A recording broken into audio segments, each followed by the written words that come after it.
All right. Hello, everyone. I think we have quite a few folks who have joined us already, and we can let some late stragglers join as they are available. All right. Do I have you on the line, Sarita? Yes, I'm right here. Excellent. Okay. So welcome again, everyone. I think we are ready to get started in today's webinar, Outsmarting Cyber Risk in Your Supply Chain. Move ahead. Perfect. Okay, just a couple housekeeping notes here. Everyone is muted. The chat is also closed, but you can use the Q&A tab at any time to ask questions. Sarita will be available at the end of the session to answer some of those, or we can always follow up by email as well. The webinar is recorded. We're happy to send that along after today's webinar. And additionally, it'll be a great chance if you miss anything or you want to forward it to a colleague. And any issues at all, just again, send us a message directly in the chat or Q&A to the hosts. So with that, I will just quickly describe Kella in case this is your first time joining us. We are an intelligence-driven external threat exposure management company. So what that means is at the core, we monitor the cybercrime underground, and that includes the deepest and darkest corners of the web, Telegram channels, forums, and other sources.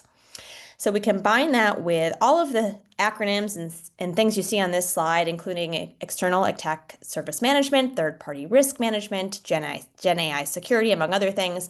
And that gives our customers a full view into their risk and exposure to threats that result in a prioritized, actionable insights, and they can integrate them into their day-to-day workflows.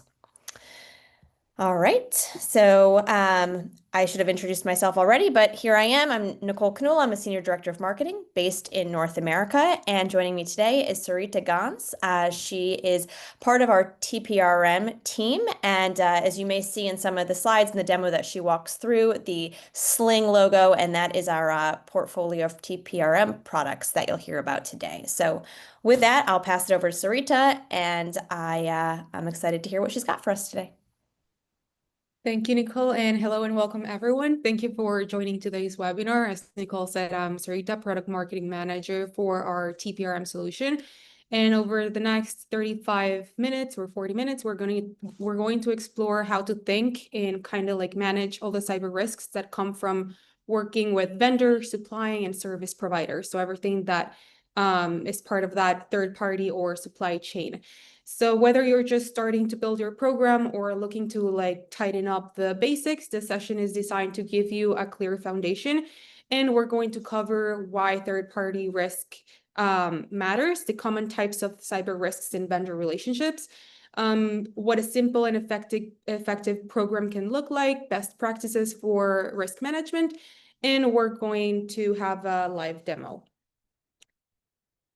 So we're going to start with a big picture. So what does this even mean? Most of our organizations today rely on third parties for critical parts of their business, whether that's cloud hosting, payroll services, logistics, marketing platforms, software tools.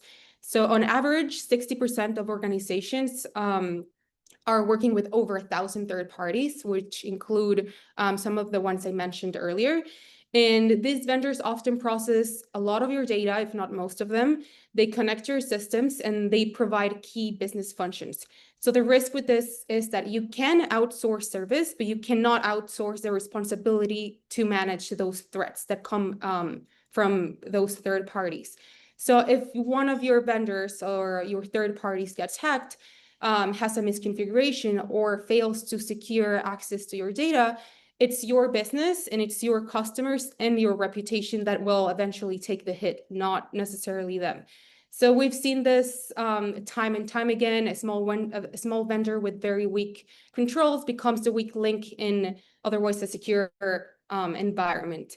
And according to IBM's data breach report of 2025, this third parties are the second attack vector following phishing. So it's definitely become a very specific and particular threat that requires management. So understanding this and managing that the risk is no longer just a nice to have, but it's become very essential for security. So what are the types of risks, right? When we talk about third-party cyber risk, we're talking about the digital risks that come from doing business with external partners, such as the ones I mentioned earlier, vendors, suppliers, constructors, etc. So anyone outside of your organization who interacts with your data or systems, as I mentioned. And there are different types of risks when it comes to third-party relationships. In general, I would classify these in two, being technical risks and operational risks. So you can get threats all from outdated or unsupported technologies, unpatched vulnerabilities, compromised vendor accounts or compromised credentials, misconfigurations, and a lot more of those. And the consequences are that these risks can go also from major business continuity interruptions to tremendous financial losses and a lot of huge reputational harm. So as some specific examples, we have data breaches. So this is where vendors often handle sensitive information. If their systems are breached, then that data or even access to your own systems can be compromised. And the impact of this can result in financial loss, legal liability, reputational harm. We also have ransomware incidents, right? Where vendors are increasingly targeted by ransomware groups. According to Kellas 2024 ransomware report, more than 3,600 victims were listed on ransomware leak sites in a single year, and many of these incidents were traced to third-party compromises. So attackers are increasingly using ransomware as a service, RAAS, which allows even slow-skilled cyber criminals to deploy advanced ransomware attacks through the supply chain. So just to mention a few of the consequences of ransomware, it can include system lockouts, ransom payments, and operational paralysis. And last but not least, on the examples we have for impacts on the operational side of risks, we can also have compliance violations. So there are regulations like GDPR, HIPAA, DORA, NIS2 that you hear more and more nowadays, and these require organizations to protect personal data, even if it's handled by third parties. So if a vendor isn't compliant, the organization can still be held liable for these. So the impact can result in tremendous fines, audit investigations, and again, reputational damage with which at the end of the day will damage also the trust your customers or potential customers have of your brand. So the bottom line of that is that these risks are real. We see them many times, and many of the time they are preventable if you know what to look for. So, okay, we have spoken about what third-party relationships look like and the risks that can introduce if not managed properly. But what is exactly third-party risk management? This is third-party risk management involves identifying all the vendors you work with, understanding the access they have to all your systems and data, evaluating their security practices, and taking action to reduce the risks they actually become incidents. And the problem is that studies consistently show that 60 to 80% of cyber incidents are linked to third-party providers, and these aren't always your biggest, most visible vendors. Often, the riskiest vendors are the ones operating behind the scenes. So this can be cloud tools, software plugins, small contractors, which don't often have very strong controls in place. So even though these are external, your organization, as I mentioned, is still responsible for the damage if something goes wrong. So as I mentioned, regulators are making this very clear, whether it's again, HIPAA for healthcare or DORA for financial institutions. These rules all require you to ensure your vendors are handling all the data very responsibly. So a breach through the vendor doesn't just cost you money, it costs you trust, as I mentioned. And that's why managing third-party risk is not just an IT problem, but also a business issue. So we're going to go over a case study right now, which involved an incident Adidas had recently in the past month.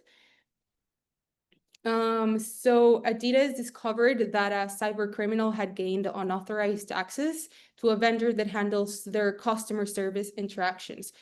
Through this third-party platform, the attacker was able to view the contact details of customers who had previously reached out to their support, to Adidas support.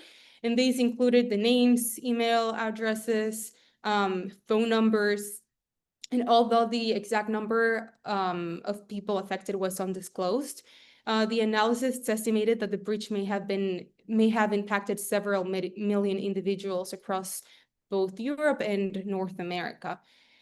The cause of this breach, well, the source was that the customer support provider um, and the issue was a technical vulnerability, which included misconfigured APIs, exposed identity and access management roles, and a weak access control, as well as some lack of behavioral monitoring at the vendor side, which this enabled bulk data exfiltration. So while contact information might not be or might not seem critical to most, it can easily be weaponized. And in this case, the risk includes phishing attempts, scam messages, or targeted social engineering attacks, which often start with nothing more than an email address, a name, and this can severely damage customer trust. And this breach is not the only one that happened this way. We have seen a large increase of third-party breaches over the past few years, and it's becoming one of the main causes of cyber attacks. Recently, we just saw, I didn't include this because it happened a week ago. We saw the breach of Salesloft via their token using Drift that impacted Salesforce among Google Workspace using, so basically every integration that had Drift through Salesloft got a data breach, major data breach. So we often think of cybersecurity as something internal, like firewalls, encrypted databases, and antivirus softwares, but every organization today is part of a larger digital supply chain, and data is constantly being exchanged with external partners, either through the cloud-based platforms or a third-party software. So even if only one of those links has a weak security practice, then it can compromise the entire chain. So what does a basic third-party risk management or third-party risk program looks like? You don't really need a massive team or a complex tool to get started. Really, a basic third-party cyber risk program can be very simple, very effective. And at a foundational level, it can look like by having an inventory, classification, doing some due diligence, contracts, monitoring, and some sort of response planning. So for the first inventorying, you just want to make a list of all the third parties you work with, especially those who have access to data connected to your systems or offer critical operations, right? For the second stage of classification is not all of your vendors pose equal risks. So you want to sort them by criticality, who holds more sensitive data than other, who could shut down your operations if they failed. For the third step of due diligence, you want to ask the right questions before engaging with the vendor. You want to use some basic security questionnaires or request evidence like reports or certifications to make sure they are compliant in when posts a major issue for your organization. Then you want to move to the contract. So after you already decided that the vendor is, you're going to proceed and engaged with that vendor, you want to build a security and breach notification terms into the vendor agreement. So you want to make sure that your expectations are enforceable to that vendor. And then you're going to start with monitoring, right? You don't want to set and forget kind of that vendor agreement. You want to check in periodically or at least annually at the bare minimum to make sure that nothing has changed or degraded over time. And last but not least, you want to have the response planning, right? You want to know who to call if something goes wrong. You want to make sure your vendors have an incident response plan and that it connects as well to yours. So even just doing this 6 steps creates a little bit more of a structure and visibility as well as accountability and puts you ahead of many, many organizations. Now, starting a third-party program can be surprisingly simple, as I mentioned, and you can begin with those manual steps. But again, manual processes quickly become inefficient and error-prone. So you want to try to move towards something a little bit more automated and something that keeps track of dozens of hundreds of vendors and a little bit more scalable um, than manual processes. So that's where the automated tools comes in. And this platform, such as the one that we offer in Kela, offer you and help you to continuously assess your entire vendor network completely automated. You can gain real-time visibility into all the risks levels of both your portfolio as well as for each one of your vendors. You identify all the vulnerabilities and compliance gaps a lot faster. It's done in seconds. And you are able to prioritize remediation efforts based on data, not just guesswork. So using these tools doesn't just replace your management strategy, but it can strengthen it by making your program a little bit more scalable, proactive, and more effective. So I'm gonna go ahead and we're gonna move into the live demo to show you what our solution looks like. So basically what we have over here is this is Sling. As Nicole mentioned, I come from the TPRM suite of products, which is called Sling from them for Kela. And what we can start here is with an overview of the company's portfolio, which gives us a more centralized view of supply chain monitoring. So this dashboard shows us how many vendors are being monitored and how their respective security scores are being distributed. So our score ranges from 0 to 100, with slower scores indicating higher risk. So it's a very intuitive score. And right below, we can see also which one of the vendors are contributing to most of the risk, meaning if they have the lowest score, they are having the greatest negative impact to the overall portfolio score, and therefore pose a higher exposure to potential incidents. So this allows for quick prioritization of mitigation efforts to what matters most, right? We can also track the score trend over time to see how our portfolio, how our company is doing in terms of cyber risk. I want to mention that this score is both a predictive score, meaning it also predicts the likelihood of being attacked, not only your cyber posture right now, but also the likelihood of an incident happening. We also have the aggregated data over here, which allows us to see a graphical view of all the vendors in the portfolio represented as the risks and the severity of the impact they pose to the organization, as well as a map of all the assets that are discovered by Sling and linked to their hosting provider. So we can see how many assets are linked to each one of the hosting providers for that organization. Additionally, we can enter into really what's third-party or vendor risk management. We have the vendor dashboard. So this one is a dedicated dashboard for that specific vendor. This panel gives us a more detailed view of the vendor cybersecurity posture. So this includes their associated assets and overall score. We accomplish this by doing a very in-depth discovery process that is completely done automatically. All we require to onboard a vendor is the main domain and the name of the company. And from there, we automatically cover domains, subdomains, IPs, and every asset associated. And then the risk identification is enriched through different intelligence layers, which I'm going to go ahead and come back to this a little later. So here we have the risk severity section, which categorizes all the risks all the way from informational to critical. And we also have the table over here of the top 5 risks for this vendor, which allows, again, for prioritization. And these are the ones that have a higher impact on the vendor-specific cyber score. Additionally, we can open this side panel over here to view all the risks, not only the top 5, but all the risks that we were able to collect. And here we have, as I mentioned, we enrich our data through different intelligence layers. Um, so we cover risks all the way from technical intelligence, meaning vulnerabilities, open ports, unsupported technologies, misconfigurations.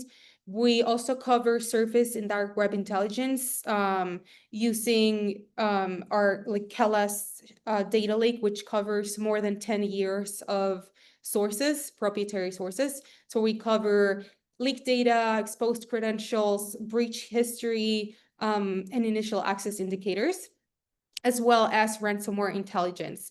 So the table is fully filterable. You can see over here all the type of risks we cover, which are the ones I mentioned.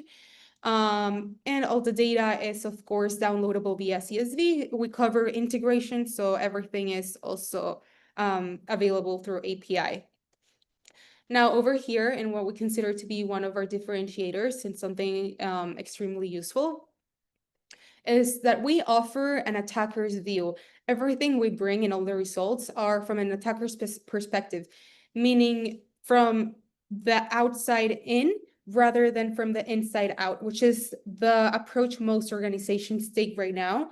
And we believe that by giving the attacker's perspective, you're kind of able to show how a vendor's network looks from the outside as it is seen from a potential attacker. So this reveals the relationship between the assets and the risks, and this helps you understand how an attacker could be able to move laterally through a compromised account. So for example, here we have an organization, we move to the company's main domain, and from there we can move to all the associated assets, subdomains, alternative domains, IPs, and see all the risks and issues associated with each one of them. Additionally, I'm not gonna go in depth for the purpose of keeping everyone's time, but we can also see all the assets that were discovered for that specific domain. And I want to cover also, I mentioned everything regarding compliance. So we have also the compliance dashboard, which allows to send both customizable and standardized questionnaires for different compliance frameworks, such as DORA, NIS2, HIPAA, as well as internal policies. So this dashboard helps you manage everything related to compliance, track questionnaires, send them, have a compliance report ready for auditing, and all of this is part of that third-party risk management program. And with that, I think we can go back to our presentation, and if you have any more questions, feel free to ask.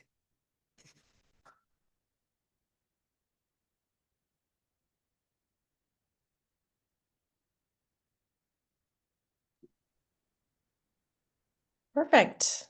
All right. So thank you so much, Sarita. I did get a few questions in the chat since we have some extra time. Let's see here. Do I need consent from vendors to monitor their risk? No, you do not need consent. Everything done through our TPRM is completely passive, meaning you don't need consent from vendors, or it doesn't require integrations to any of the systems. So no, you do not need consent. Excellent. Okay. Um, and when it comes to monitoring, the question is, do I need to install anything for monitoring? Again, as I mentioned, everything is done completely automated, so you do not require any integrations or intervention in any of the systems. So this is done completely passively, same as the consent. You do not require any integrations, and everything is done through the platform. Easy enough. Okay. Another one just came into the chat. Can you answer this one, Sarita? Let's see. How do you score a vendor? Do you have that? Well, the vendor, I think if I understood correctly, we scored well, you need to onboard it. This is done by adding the main domain and the name of the company. And from there, we follow a process of discovery. So We gather through the discovery using different methods such as reverse WHOIS and gathering all the SSL certificates. We, from there, gather all the assets, including subdomains, alternative domains, IPs, and other related assets. From there, we follow into the risk collection process, which comes again from the intelligence layers I mentioned. So both technical intelligence and the dark web intelligence that comes from the sources of Kella's data lake. And from there, we have our in-house algorithm, which takes all of this data and combines it with historical trends as well as sectoral data. And we bring the cyber score this way. Got it. Okay. Great. I think that hopefully clarifies. Um, let's see. I think you opened mentioning this, but just to reiterate, what compliance frameworks are supported? All compliance frameworks are supported. Right now, we have the questionnaires for NIS2, DORA, HIPAA. Those are the most frequent ones. We also have for ISO, SEC. Additionally, if you have internal policies, we can also create custom questionnaires. So Perfect. every compliance framework. Great. Okay. Um, I think that's what we'll take for today. We can follow up with a few more questions that we do have in the Q&A coming in, but some of these we can save for some email follow-up. Um, and I think that's it for today then. So thank you, Sarita. Thank you everyone for joining us. We will again send the recording afterwards. And then I think we might have some other related content coming as well, Sarita, that we can share with attendees today, or anybody who watches on demand as well. Sure, yeah. Thank you All all for right. joining. Thanks, everyone.